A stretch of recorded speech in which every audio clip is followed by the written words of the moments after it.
Hello everyone, this is Komal and today we are going to discuss chapter 2 for class 10th, the interpretation of topographical maps, second part.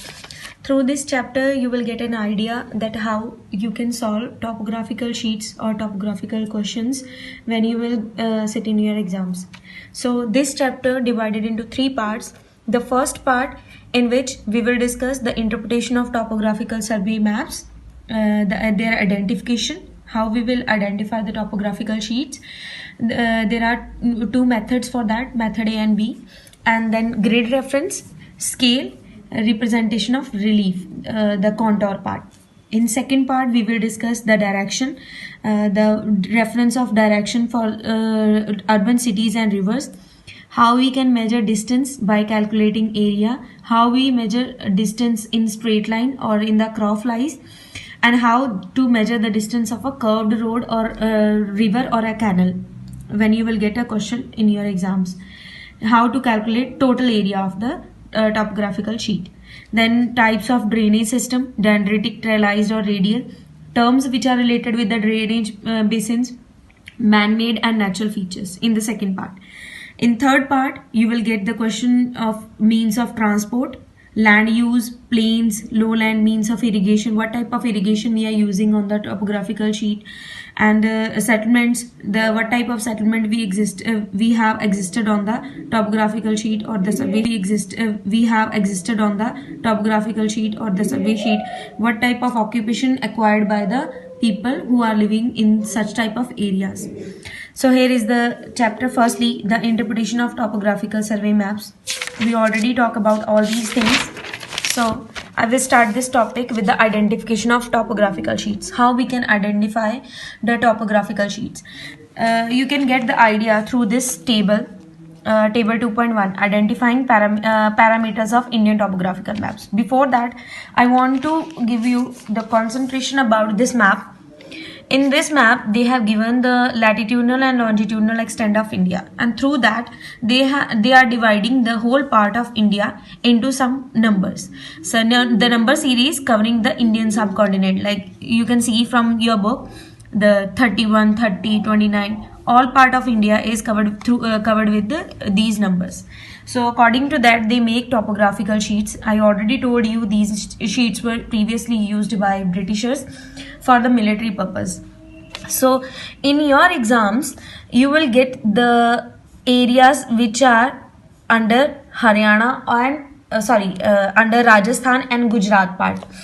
That sheet is containing the number of 45. So from here you can get the idea that which type of part you will get in your topographical survey sheets. So here is the identification.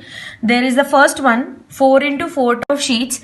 You will get the scale of 1:1 lakh, or you can say 1 inch to 16 miles. 1 inch is equals to 16 miles. 16 miles in actual sense, and 1 inch on the map part. So these sheets are known as million sheets. 1m is denoted for these type of sheets. And they are called the 1 into 1 dimension or 4 into 4 dimension. Second type are with the scale of 1:250,000, that represent 1 inch to 4 miles, and they are referring as a quarter inch sheets or degree sheets. Further type are 15 into 15. These are very important because normally the sheets which you are getting in your exam are of this type, of this dimension, 15 into 15, and they are marking the area of 1:50,000 and 1 inch to 1 mile, and index number is 45D/7. This is the index number for these kind of sheets. You will get the idea for this type of sheet through figure 2.6. This is so next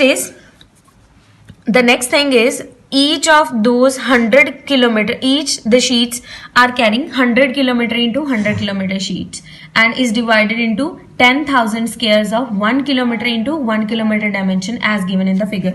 So I can say that all sides of the figure or the grid reference is in the equal length, or 1 kilometer toward is in the equal length, or 1 kilometer toward this side, 1 kilometer toward this side, and 1 this side. That means a square. Okay. Now, the next thing is the grid reference. What is a grid? Firstly, you have to know about the grid. What is a grid? The topographical maps bear the national grid of squares drawn to the scale. According to this scale, they have drawn the grid system. 2 centimeter equals to 1 kilometer. I can show you one dimension for this. The one side in between the side from one here to here, that is 2 centimeter, and it is 2 centimeter on the map area and 1 kilometer on the actual ground. So that's why they have represented here 2 centimeter equals to 1 kilometer. Now, the next thing is the vertical lines are called eastings and they are numbered from west to east. Similarly, the horizontal lines are called northings and they are numbered from south to north. You can see from here, these numbers are eastings. The eastings are the vertical line numbers 23, 24, 25, 27, 26 and 27. So these vertical line numbers are eastings and the horizontal line numbers are northings, 77, 76, 75. From below to upside they are going. The next, this network of horizontal and vertical lines on the east or the eastings and northing is called the grid, and it is also identified as the grid reference. So this northing and easting point, when they are meeting in a one square box, that is called the grid, and full part of the sheet is called the grid system or the grid reference of a topographical sheet. The next part is how we can read the grid reference. Grid reference we can read from the easting and northing side. So easting are always read to the east of the region, east side, west, north and south. So always toward your right hand side is east and your left hand side is west.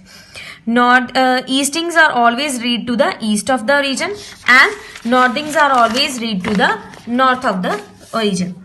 So next one is the grid can be read as following in the two ways. We can read grid through two ways. First one is 4-figure grid reference and the second one is 6-figure grid reference. You will get questions of 1 mark in both types in your exams. 4-figure grid reference giving location of an object. It will give you just the particular location of a point. For example, temple location, they will ask you in which grid, what is the 4-figure grid reference of a particular temple or the particular village. Then 6-figure grid reference, it is the pinpoint, the exact position of the object. At which point that object is located, that is the 6-figure grid reference. And to read 6-figure grid reference, the following steps are taken. I will tell you how to read the 6-figure grid reference, this diagram, through this diagram, figure 2.8. 6-figure grid reference. In one grid, there are total, one side is divided into 10 parts.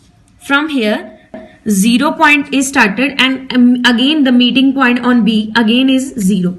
So in between there are 9 numbers. The first line 1, second line 2, third line 3, fourth line 4, fifth 6, 7, 8 and this one is 9. Again on the meeting point 0. From here also when you will go to the horizontal line, x-axis or y-axis I will say, on the x-axis line from 0 to 9 in between points, and from here to upward side also 0 to 9 points. 1, 2, 3, 4, 5, 6, 7, 8 and 9. Again the meeting point 0. So suppose one point or one point is here P and you have to find out the 6-figure grid reference. So firstly you will mention the 4-figure grid reference, that is, I will give you the simple formula for this.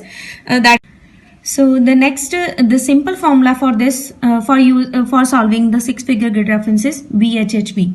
V means vertical line, then H means horizontal line, H again horizontal line, and last one is vertical line. For this purpose, I will write the number for the vertical line number. Vertical line number is 25, the starting of vertical line, this one, and horizontal line next is this one, 75. So we will write here in between the horizontal point and vertical point we will left. So here are 4 points we already get. It is a 6-figure grid reference, so only 2 numbers are needed here on these spaces. So these spaces will covered with these small numbers.